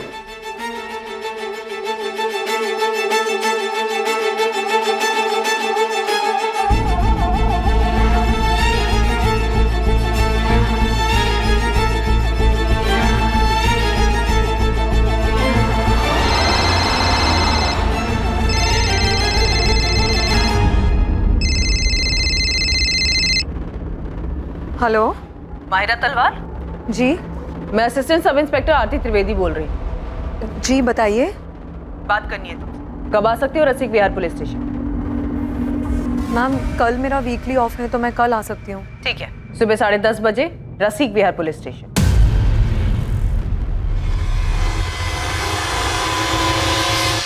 सर ये है कमलेश रंजन का नंबर। सर पर मैं जो करवाना चाहता था वो ऐसे नहीं होना था। तो और क्या क्या करना चाहता था मनीष कालरा? सर पूनम के घर पे अटैक का प्लान था ही नहीं, और प्लान में उसके हस्बैंड संजीव को किसी भी तरह का हार्म पहुंचाने का कोई इंटेंशन नहीं था हमारा। क्योंकि सर उससे मेरी कोई दुश्मनी है ही नहीं। सर मैं मानता हूं कि मैंने पूनम को मारने के लिए कमलेश को सुपारी दी थी, लेकिन ये काम ऐसे नहीं होने वाला था। सर कमलेश ने मुझे बताया था कि वो इसे रोड एक्सीडेंट में करेगा, उसके घर पे नहीं, ताकि पूनम का मर्डर एक हादसा लगे। पूरा प्लान रेडी है सेठ, कुछ ही दिनों में आपका काम हो जाएगा। अब तक तो काम हो जाना चाहिए था ना कमलेश। पूनम मुझे आए दिन धमकी दे रही है, मैं नहीं चाहता कि वो पुलिस के पास जाए। और एक तो तुम्हारा प्लान है कि अरे सेठ आप बेफिक्र रहिए, पूरी फील्डिंग हो चुकी है। पूनम कब पार्लर जाती है, किस रास्ते से घर जाती है, सब पता चल गया। किलिंग भी नहीं लगेगी, पूरा का पूरा एक्सीडेंट ही लगेगा। सर कमलेश ने बताया था कि वो एक काम रोड एक्सीडेंट में करेगा, पर जो हुआ वो प्लान का हिस्सा था ही नहीं। मेरा भरोसा कीजिए सर। तेरा भरोसा करे मनीष कालरा? मर्डर की सुपारी दी है तूने और उस हिस्ट्री शीटर ने तुझे एक्सीडेंट बताया। उस हिस्ट्री शीटर की बात का भरोसा करें हम? साले कमलेश रंजन को भी लटकाऊंगा और साथ में तुझे भी। पूनम के मर्डर के बाद इसी नंबर पे बात हुई थी तेरी कमलेश के साथ? ये नंबर तो बंद है। उसने नहीं मारा है पूनम को। इनफैक्ट पूनम के मरने के बाद वो बाकी के पैसे तक लेने नहीं आया। और हम इस पर विश्वास कर ले?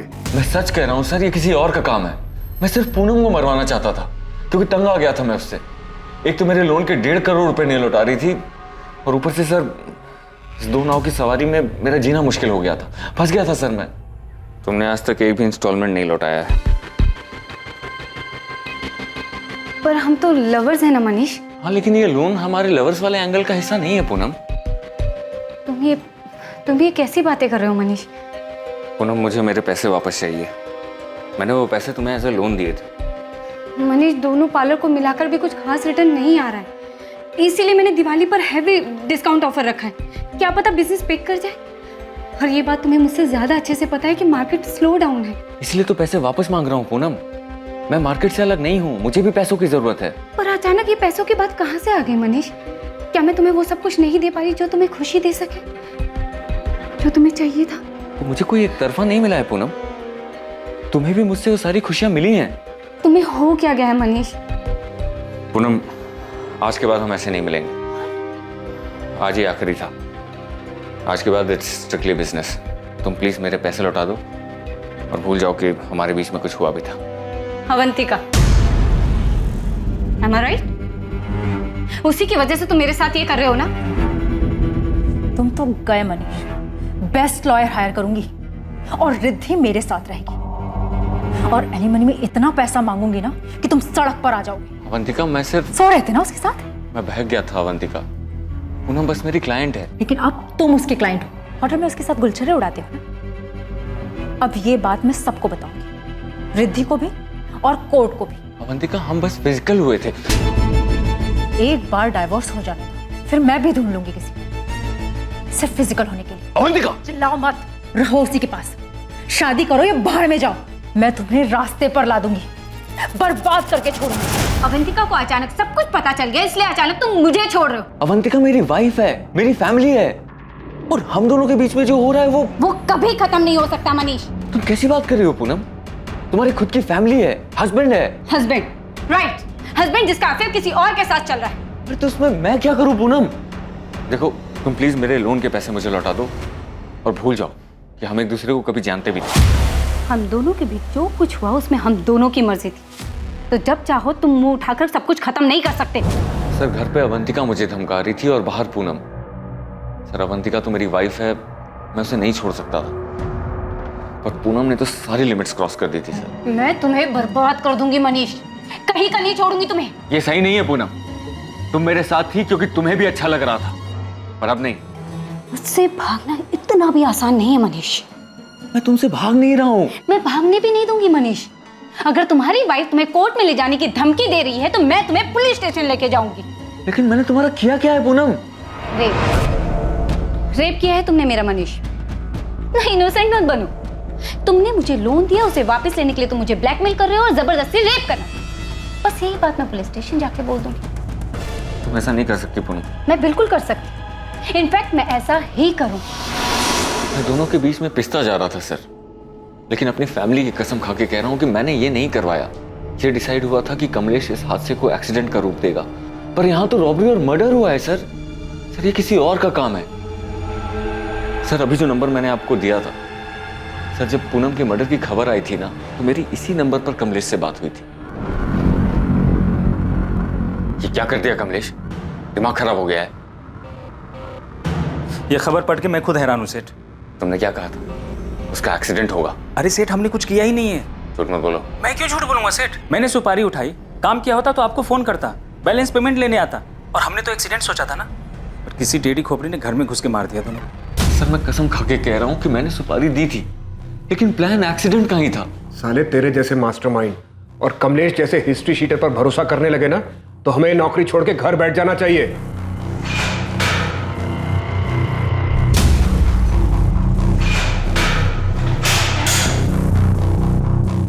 मैं गाजियाबाद निकल रहा हूँ। गन सेलर उस्मान शेख पकड़ा गया है। कमलेश, संजन, पंकज दास के फोटो मिल गए सर, जल्दी पकड़े जाएंगे।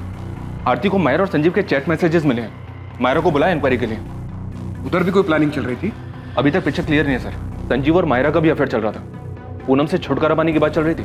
जितने लोगों का पता चला सबके पास अपना अपना मोटिव था, सब अपनी अपनी प्लानिंग में लगे थे। सर ये पूनम का भाई मनोज खोसला, इसको भी उठवाता हूँ। इस रॉबरी कम मर्डर के पीछे के षड्यंत्र की दस्तक हर तरफ से आ रही थी। इल्जाम किसी पर भी लगाया जा सकता था, या तो पूनम पर जो मर चुकी थी, या फिर संजीव पर जो बेहोशी की हालत में था। हर एक का मकसद और इरादा बिल्कुल फिट हो रहा था, लेकिन असली गुनहगार अब भी पहुंच के बाहर था। मैंने बल्लू को .25 कोलेट गन बेची थी, ये मैं यादव साहब को पहले ही बता चुका हूँ, लेकिन ये वाला कांड किसने किया ये मैं नहीं जानता। मैं बस गन बेचता हूँ साहब, उसे चलाने का काम नहीं करता। बल्लू को कितनी गन्स बेची है? 2। कब? यही कोई 1 महीना पहले। मतलब उसके बेल पे बाहर आने के बाद? हाँ। कहाँ? अबे बाजार मत लगाओ उस्मान, सीधा वो .25 कोलेट निकालो और साथ में 20 गोलियां। लग रहा है जज गई हाथ में। कहा था ना मक्खन है मक्खन। मक्खन तो है। सुनो, साथ में से वो साइलेंसर भी देना। एक या दोनों के लिए? दोनों के लिए। 2 साइलेंसर्स खरीदे थे उसने? जी, 2 .25 कोलेट गन, 20 गोलियां और 2 साइलेंसर्स। ये सारा सामान बल्लू ने करीब 1 महीना पहले खरीदा है।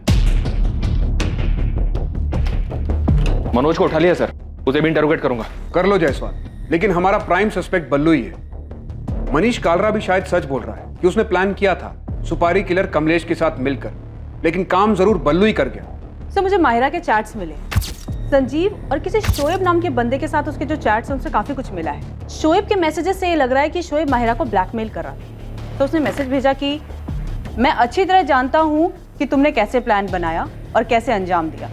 मैं उन दोनों को भी अच्छे से जानता हूं जिसे तुमने भेजा था, फोन करो मुझे। अभी शोएब कौन है? सही, तो वही बताएगा। मैंने 2 कांस्टेबल भेजे उसे उठाने के लिए। वैसे इन मैसेजेस से ये लगता है कि शोएब काफी कुछ जानता था और इसी वजह से वो माहिरा को ब्लैकमेल कर रहा था। ये हो क्या रहा है?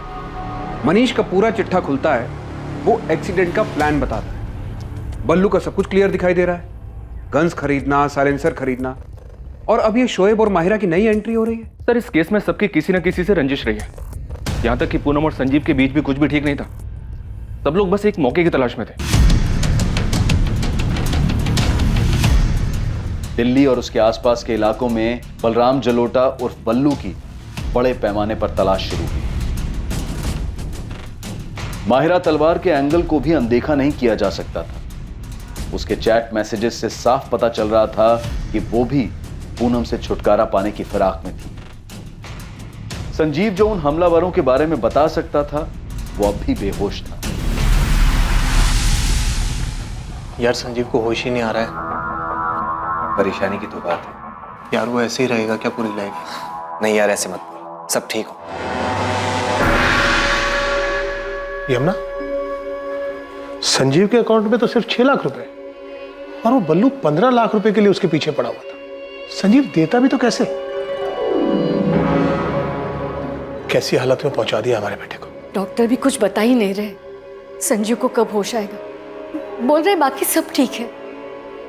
जब सब ठीक है तो वो होश में क्यों नहीं आ रहा है? संजीव चोपड़ा के माता पिता इस बात से चिंतित थे कि संजीव को कब होश आएगा और कब उसकी हालत फिर पहले जैसी सामान्य होगी।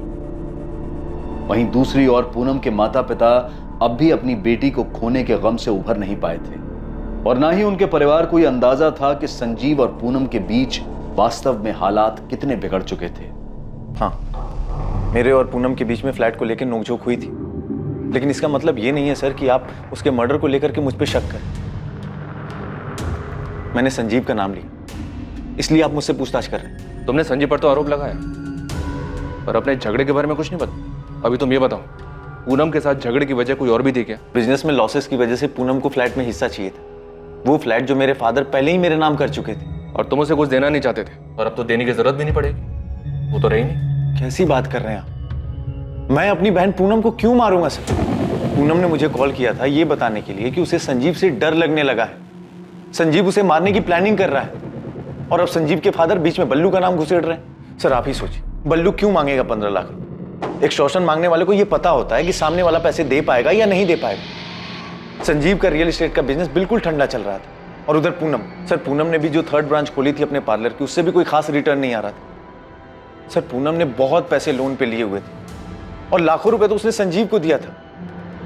उसके पैसे भी रख लिए और उसका मर्डर भी कर दिया संजीव ने। मर्डर करने का प्लान हमें तुम्हारी बहन की तरफ से भी मिला है। मिला होगा सर, और भी बहुत कुछ मिला होगा। संजीव और पूनम के अफेयर्स भी मिले होंगे, लेकिन सच सामने है सर। आज संजीव जिंदा है और मेरी बहन मर गई। अगर मेरी बहन ने यह प्लान किया होता तो आज वो जिंदा हो। सर आपको मेरे बारे में जो पता करना है, जिससे पूछताछ करनी है कर लीजिए, लेकिन सच यही है जो मैं कह रहा हूं। इन सब के पीछे संजीव है सर। गोली गलती से संजीव पे चल गई होगी और वो विक्टिम बन गया। कहो तो तुम्हारे और संजीव के सारे मैसेजेस दिखाऊं? काफी परेशान थे तुम दोनों। पूनम संजीव को नहीं छोड़ रही थी। तुम्हें लगा हॉस्पिटल नहीं जाओगी तो पुलिस के रडार से बच जाओगी। मैम हॉस्पिटल जाती भी तो क्या करती?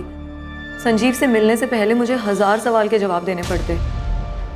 संजीव और मैंने कई बार डिस्कस किया कि हम आगे क्या करेंगे, लेकिन संजीव में कभी हिम्मत ही नहीं थी कि वो सीधा सीधा जाके पूनम से बात कर सके। तुम उसे बता क्यों नहीं देते कि तुम किसी और के साथ रहना चाहते हो? पूनम ना बहुत पजेसिव है। तो क्या मैं ये समझूं कि तुम मेरे साथ सिर्फ एंजॉयमेंट के लिए हो? ऐसा नहीं है मायरा, तुम बात समझने की कोशिश करो।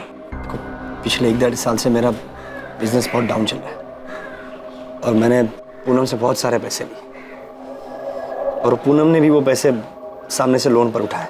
मतलब तुम उसे इसीलिए नहीं छोड़ सकते क्योंकि तुमने उससे पैसे लिए हैं? वो मुझे नहीं छोड़ेगी। बहुत खतरनाक औरत है। क्या कहा तुमने संजीव? क्या कहा? तुम्हें अलग होना? तुम्हें ये अचानक हो क्या गया है? जब से हम मिले तब से अब तक हम दोनों के बीच काफी कुछ बदल चुका है। साफ साफ बोलो, क्या कहना है? मैं जानता हूँ तुम्हारी लाइफ में, मेरी लाइफ में कोई है? तुम पीछा कर रहे हो मेरा ये मतलब नहीं था। तो फिर क्या मतलब था? क्या मतलब समझूं मैं कि तुम्हारे मतलब की कोई मिल गई है तुम्हें? नहीं। तुम अलग होने की सोच भी कैसे सकते हो संजीव? तुम्हारे लिए 50 लाख का लोन उठाया है मैंने, और तुम बड़े आराम से हजम करके अलग होना चाहते हो मुझसे। नहीं, बस मैं सोच रहा था कि क्या वैसे भी हम दोनों एक दूसरे से खुश है क्या? सब समझ में आ रहा है मुझे, समझ भी आ रहा है और दिख भी रहा है। तुम्हें कोई खुश करने वाली मिल गई है और तुमने एक बढ़िया सी खिचड़ी बनाई और मुझे सर्व कर रही। ऐसा कुछ नहीं है। और ऐसा होना भी नहीं चाहिए संजीव। अगर ऐसा हुआ तो तुम्हारा क्या हाल होगा तुम सोच भी नहीं सकते। इनडायरेक्टली मैंने उससे डिवोर्स की बात की तो उसके अंदर का भूत बाहर आ गया। अगर पूनम ही हमारी सारी दिक्कत है तो इस दिक्कत को जड़ से खत्म कर देते हैं। देखो शहर में बहुत सारी रॉबरीज हो रही हैं और अभी तक कोई पकड़ा नहीं गया है, तो किसी एक रॉबरी में पूनम मर भी तो सकती है। नहीं मायरा, ये सॉल्यूशन नहीं है, इससे तो सब बर्बाद हो जाएगा। तो फिर हमें आबाद करने का कोई और प्लान है क्या तुम्हारे पास? मैं अपनी बात आगे बोल भी नहीं पाई थी कि संजीव ने सुनने से भी इनकार कर दिया। पर तुमने ये सोचा कि ये रॉबरी वाला प्लान काम कर जाएगा। हाँ, और उसका नतीजा मैं आज तक भुगत रही हूँ। जिसके मैसेजेस ट्रेस करके आप मुझ तक पहुंची हैं, शोएब, उसने उस दिन मेरी सारी बातें रिकॉर्ड कर ली थी, और उसके बाद उसने मुझसे ज़बरदस्ती बहुत कुछ लिया है। मेरी इज्जत। शोएब कॉलेज में मेरा बॉयफ्रेंड था, लेकिन अब नहीं है, और ये बात उससे बर्दाश्त ही नहीं हो रही। वो मेरा पीछा करता है, उस रिकॉर्डिंग से मुझे ब्लैकमेल करता है। मेरी कुछ लाइफ ही नहीं बची है। सब जानता है ना तू? बोल, संजीव चोपड़ा के घर में डाका किसने डाला? किसने डाका डाला? मैडम मुझे कुछ नहीं पता, मुझे सच में कुछ नहीं पता। तूने माहिरा को ब्लैकमेल किया, उसे होटल में बुलाया, ब्लैकमेल करके उसे यूज किया। मैडम मैं तो उससे प्यार करता हूँ मैडम। भले इसको प्यार कहते हैं? प्यार कहते हैं इसे? बता वो दोनों किलर्स कौन थे? किसने भेजा था उन्हें? माहिरा ने? बोल। मैडम मुझे सच में कुछ नहीं पता मैडम। मैंने तो बस संजीव और माहिरा की बातें सुनी थी और माहिरा को वापस पाने के लिए मैंने उनका वीडियो बनाया और उसको ब्लैकमेल करने लगा। मुझे माफ मैडम, पर मैं आपके पैर पकड़ के माफी मांगता हूँ। मैं माहिरा के भी पैर पकड़ के माफी मांग लूंगा। प्लीज मुझे मत मारिए मैडम, प्लीज मुझे माफ कर दीजिए मैडम, प्लीज मुझे माफ कर दीजिए। सर ये मनोज इस केस में फिट ही नहीं बैठता है। इसके पेरेंट्स तो ये सुनकर शॉक्ड हो गए थे कि भाई बहन के बीच फ्लैट को लेकर झगड़ा चल रहा था। माहिरा से भी कुछ पता नहीं चला? तब शोएब कन्फेस कर रहा है, वो माहिरा को सिर्फ ब्लैकमेल कर रहा था, कोई एंगल नहीं है। तब तो एक ही एंगल बचता है, बल्लू का। सबसे पहले उसी का नाम आया था, सब फिट बैठता उस पर। हाँ नदीम बोल, बल्लू की कोई खबर? बल्लू की तो खबर नहीं मिली साहब, पर ये मनीष ने जिसको सुपारी दी थी कमलेश रंजन, वो वापस लौटा है। यहाँ हुसैन नगर में किराए पे कमरा उठाया है। तू नजर रख, मैं पहुंचता हूँ अभी। सर ये कमलेश रंजन वापस लौटा है? उठाओ उसे। ये तो साफ है कि पूनम चोपड़ा को मारने की सुपारी मनीष कालरा ने दी थी, लेकिन उसका कहना है कि मर्डर उसकी सुपारी पर नहीं हो। मनीष तो है हमारे पास लॉकर। एक बार कमलेश हाथ लग जाए तो पता चल जाए कि कमलेश के दिमाग में क्या चल रहा है। कहीं उसने मनीष से कुछ झूठ तो नहीं बोला? ठीक है, मैं बात करता हूँ।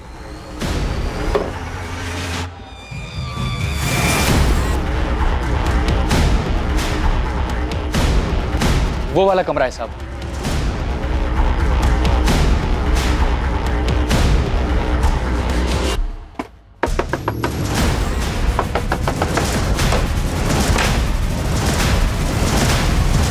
हमारा निशाना कभी नहीं चूकता। कमलेश रंजन, तुमने जो किया है उसे भुगतना तो पड़ेगा मनीष। तुमने अपनी कब्र खुद खो दी है। माफ कर दो मुझे, मैं तो बस सब पहले जैसा ठीक करना चाहता था। पहले जैसा अब कुछ नहीं रहा मनीष, सब कुछ बिगड़ चुका है। ये दरार तुमने पैदा की, खूनी बन गए हो तुम। कहाँ है तेरा साथी पंकज? पता नहीं साहब, ये कांड होने के बाद हम अपने अपने रास्ते निकल गए। उसके बाद बात नहीं हुई हमारी। वो कोलकाता की तरफ गया था। कैश कितना था और गहना कितना मिला? काहे का कैश? अबे वो कमलेश, ज्यादा होशियारी मत कर, समझा? वो मनीष हमारे हाथ में है, प्लान जानते हम। 3-4 और रॉबरी तेरे नाम पे डाल देंगे, गोली मार देंगे, कोई नहीं आएगा तुझे पूछने। कमलेश, हाँ साहब आप कर सकते हो, पर मुझे मारने से असली मुजिम तो नहीं मिलेगा ना। मैं खुद हैरान हूँ। मनीष सेठ से सुपारी मैंने उठाया था। मैं और पंकज ये काम 16 तारीख को करने वाले थे। एक्सीडेंट के लिए हमने गाड़ी भी जुगाड़ लिया था, पर उससे पहले ही 14 की रात को कोई ये कांड कर दिया। तो सुपारी गैंग में तुझे खबर नहीं मिली कि एक ही आदमी की डबल सुपारी बट रही है? नहीं पता चला साहब, जितनों को जानता हूँ पूछ पूछ के थक गया हूँ।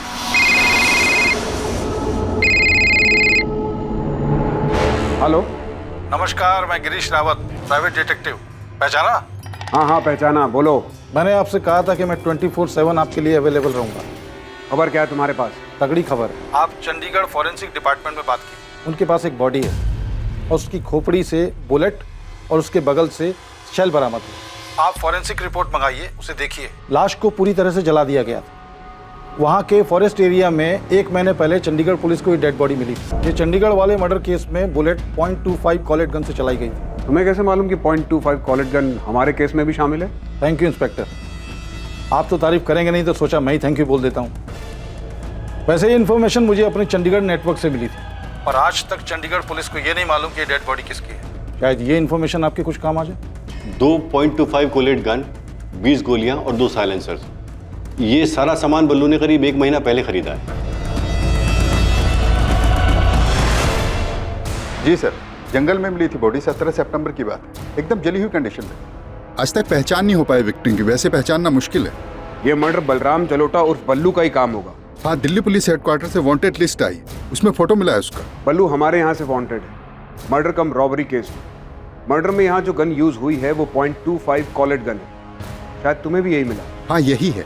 बुलेट विक्टिम के स्कल से रिकवर हुआ था और सेल भी वहीं पास में पड़ा था। FSL के पास ही है वो, और रिपोर्ट दी है उन्होंने कि गोली .25 कॉलेट गन से ही चली थी। मुझे FSL से वो बुलेट चाहिए। मेरा ऑफिसर अंकुर सिन्हा ये कोऑर्डिनेट करेगा। बुलेट आपको मिल जाएगी सर। क्राइम सीन और बंट बॉडी के फोटो भी हैं हमारे पास, पर बॉडी हमने क्रिमिनेट कर दी है। पर विक्टिम का DNA प्रिजर्व्ड है। आइडेंटिटी ट्रेस करने में दिक्कत इसलिए आ रही है क्योंकि कोई मिसिंग रिपोर्ट ही मैच नहीं हो पा रही है।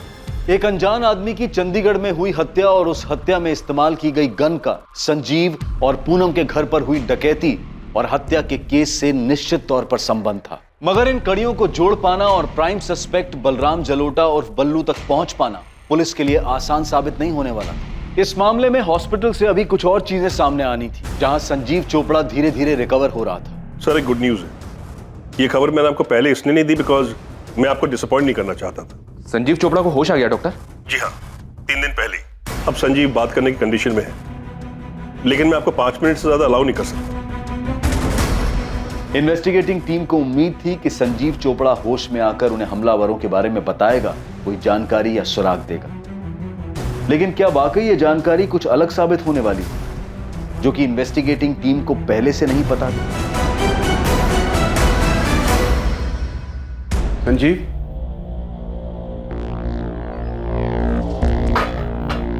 कैसा लग रहा है संजीव? कुछ समझ में नहीं आ रहा सर। पता नहीं अब पड़े पड़े कितना वक्त बीत गया। पूनम के बारे में पता चला?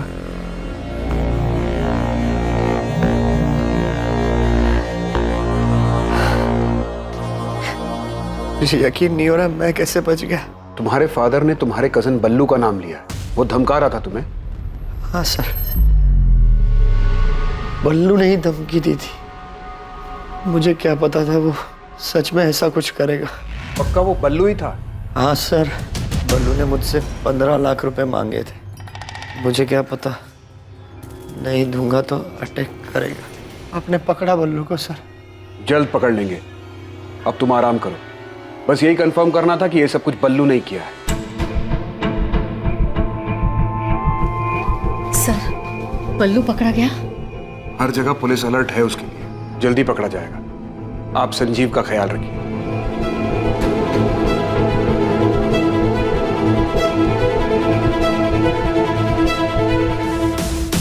दोनों भाई हैं, जसवंत गिल बड़ा और मनप्रीत गिल छोटा है। ऑलमोस्ट हर दिन दिखते हैं हॉस्पिटल में दोनों। संजीव और ये दोनों भाई ग्वालियर में एक साथ ही बड़े हुए हैं। ग्वालियर में संजीव के ग्रैंडफादर थे। सर, संजीव के कॉल रिकॉर्ड्स में भी दोनों का नाम था। कुछ ठोस मिला है चंडीगढ़ केस में। वो बुलेट शेल एफएसएल ने भेजा है मुझे। उसी गन से चली या उनमें से किसी एक गन से? ये अभी नहीं बता सकता, लेकिन जो बुलेट शेल है उसमें सीरीज नंबर है। वो उसी सीरियल नंबर के आसपास की है जो हमें संजीव के घर से मिली थी। 20 गोलियां खरीदी थी बल्लू ने। हमें बाजार मत लगाओ उस्मान, सीधा वो .25 कोलेट निकालो और साथ में 20 गोलियां।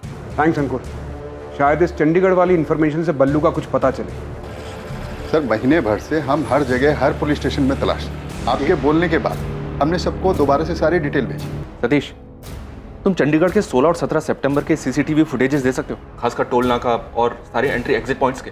ठीक है, 1-2 दिन दो, मुझे भिजवाता हूं।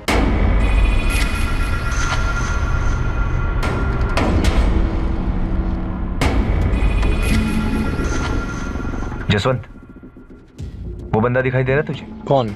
वही जो बाइक के पास खड़ा लाइनिंग टी शर्ट वाला। वो 2 दिन से यहीं दिखाई दे रहा है। हाँ यार, इसको तो हॉस्पिटल के अंदर भी देखा था मैंने। ये ले भाई।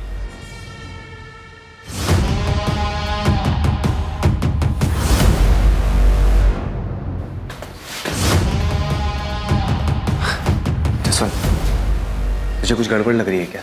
नहीं यार, लग तो नहीं। निकल जाए यहाँ से। नहीं, अभी नहीं जा सकते, अभी हम लोग रेडार में।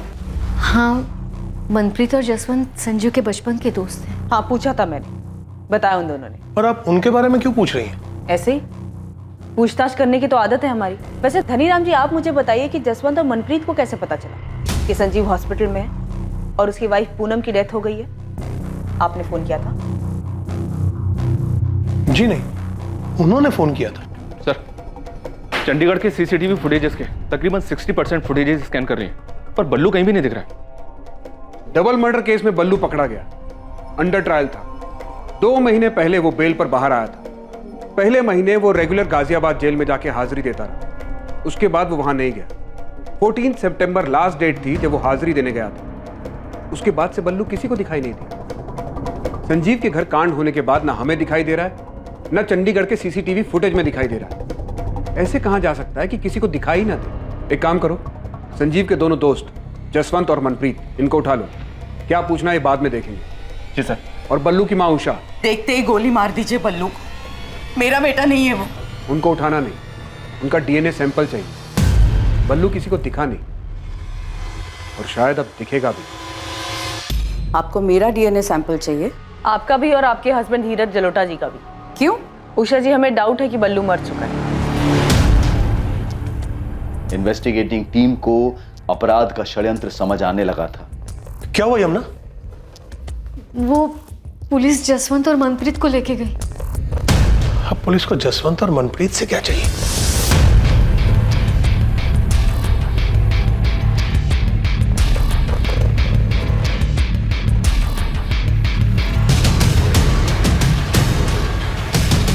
बैठ जाओ।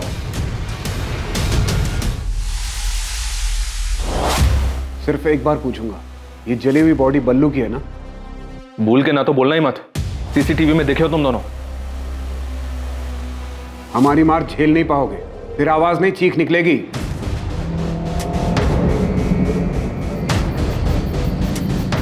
लो, बन गई बोतल।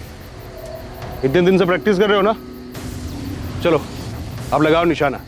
बाएं आंख बंद करो, 1 2 3 में बोतल धड़ाम। और इतनी पास में बोतल बांधा है कि आसानी से बोतल फूटनी चाहिए, ठीक है? और टेंशन मत लो, इसमें ये साइलेंसर लगा है, किसी को कुछ सुनाई नहीं देगा, किसी को कुछ पता नहीं चलेगा। 3 तक गिनती में बोतल धड़ाम। 1 2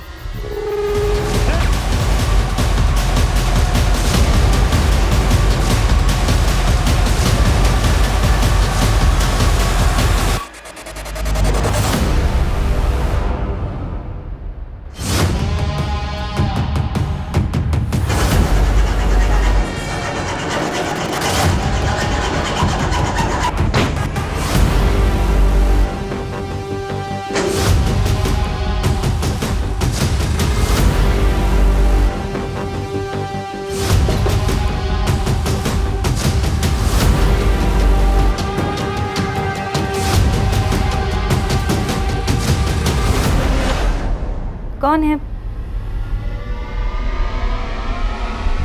कौन है ओए? कौन है? सर, प्लान हमारा नहीं था सर। हमें तो सिर्फ पैसे मिलने वाले थे और घर में कोई लूट भी नहीं हुई थी। तो चेक साइन कर देना यार संजीव। संजीव लाले पड़े, कब से तेरा होश में आने का इंतजार कर रहे थे। मेरी ये हालत तेरी वजह से हुई है मनप्रीत। लेकिन काम तो हो गया ना यार, देख काम हो गया। अब पता नहीं कभी उठ भी पाऊंगा या नहीं। बोलता है काम तो हो गया। बोल संजू, क्या काम है? तेरे लिए जो भी होगा सब कर दूंगा। पूनम को मारना है। डाइवोर्स दे दे। पूनम ना मुझे डाइवोर्स देगी ना मुझे छोड़ेगी। पहले वो सारे पैसे लौटा दो जो मैंने तुम्हें लोन पर उठा कर दिए। उसके बाद इस कोठी पर मेरा नाम लिखवा दो। तो पूनम भरोसा करो मुझ पर, मैं डाइवोर्स के बाद में भी पैसे लौटा दूंगा। बेवकूफ समझाया क्या तुमने मुझे संजीव? हाँ, मनीष का लोन मेरे सर पर है तो इस बात का फायदा उठाकर तुम मुझे छोड़कर वो माहिरा के साथ चले जाओ। पर यू नो व्हाट, मैं तुम दोनों को देखकर ना तो खुश हो पाऊंगी ना डाइवोर्स दे। जिंदगी बर्बाद कर दूंगी, रगड़ दूंगी तुम्हें। और ऐसा करने से तुम्हारे कलेजे को ठंडक पहुंचेगी। चाहे कुछ भी हो जाए, तुम्हें आराम से नहीं रहना। और रही बात डाइवोर्स की, तो सोचना भी मत। हटा देंगे तुम्हारे रास्ते से गाड़ा।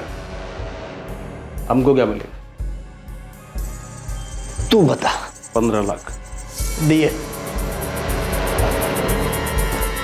लेकिन तू ये कांड नहीं करेगा। तो तुम करोगे?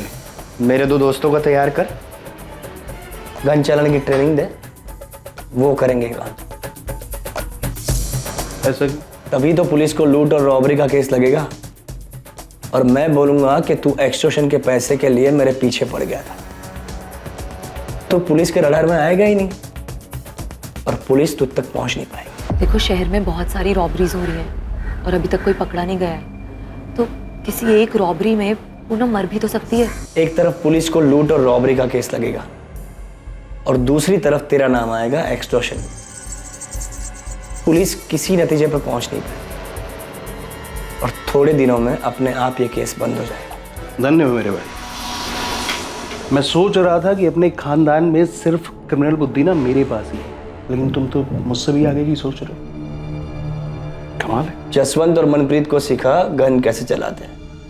गन पर साइलेंसर होना चाहिए। टेंशन मत लो, हो जाएगा। कब करना है फाइनल डेट बता। तू गन का इंतजाम कर, ट्रेनिंग दे, डेट में बता दो।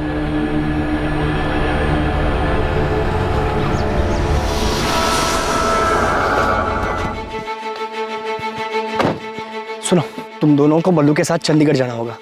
तुम्हारी ट्रेनिंग वहां पर होगी, ठीक? और मनप्रीत, तुम्हें मुझ पर गोली चलानी है। बल्लू तुम्हें बताएगा कि मुझे गोली कहाँ लगनी चाहिए, जहाँ लगने से मैं सेफ रहूंगा। और ध्यान से, कोई रिस्क नहीं चाहिए। Don't worry. और जसवंत, बल्लू तुम्हें बताएगा कि पूनम को गोली कहाँ लगनी चाहिए, जहाँ लगने से वो बचनी नहीं चाहिए। जिस दिन ट्रेनिंग खत्म होगी उस दिन बल्लू को गुरु दक्षिणा देना भूलना मत। गोली सीधे सर में लगनी चाहिए। बल्लू को मारना है? बचना नहीं चाहिए। लेकिन क्यों संजीव? क्योंकि बल्लू मेन सस्पेक्ट होगा और पुलिस उसे ढूंढने के लिए जमीन आसमान एक कर देगी। उसे मारने के बाद इतनी अच्छी तरह से जलाना ताकि कोई पहचान ना सके। और पुलिस के हाथों सस्पेक्ट लगेगा ही नहीं, केस अपने आप बंद हो जाएगा। कितने पैसे देने वाला था संजीव? सर 5 लाख। पर गलती हो गई मेरे हाथ से। 2 ही गोली चलानी थी, लेकिन गलती से 3 गोली चल गई संजीव पर, और वो भी गलत जगह। तुझे ट्रेनिंग भी दी थी ना। 2 गोली बोला था, तूने 3 गोली चला दी। गिनती भी नहीं आती कि कुछ और प्लान कर रहा था तू? संजीव ऐसा नहीं है यार, गलती से चल गई थी, जानबूझ के नहीं किया। गलती हो गई यार, समझना यार। फुटो यहाँ से। जब मैं ठीक हो जाऊंगा तब पैसे की बात करेंगे। जाओ, निकलो यहाँ से। सर हमसे तो दोस्ती यारी में हो गया सर, आज तक कोई पैसा नहीं मिला सर, इसीलिए इतने दिन से हॉस्पिटल के चक्कर काट रहे हैं। पैसा नहीं, किलो के हिसाब से चार्जेस लगेंगे दोनों पर। ये तो नहीं पता तू कब फिर से ठीक होगा संजीव चोपड़ा, पर जब भी चलने फिरने लायक होगा तब हम लेंगे तेरी कस्टडी। डिवोर्स के लिए कोर्ट जाता, उसमें कम दिमाग खर्च होता तेरा। इतना दिमाग बेवकूफी वाले काम में लगा दिया और क्रिमिनल बन गया तू।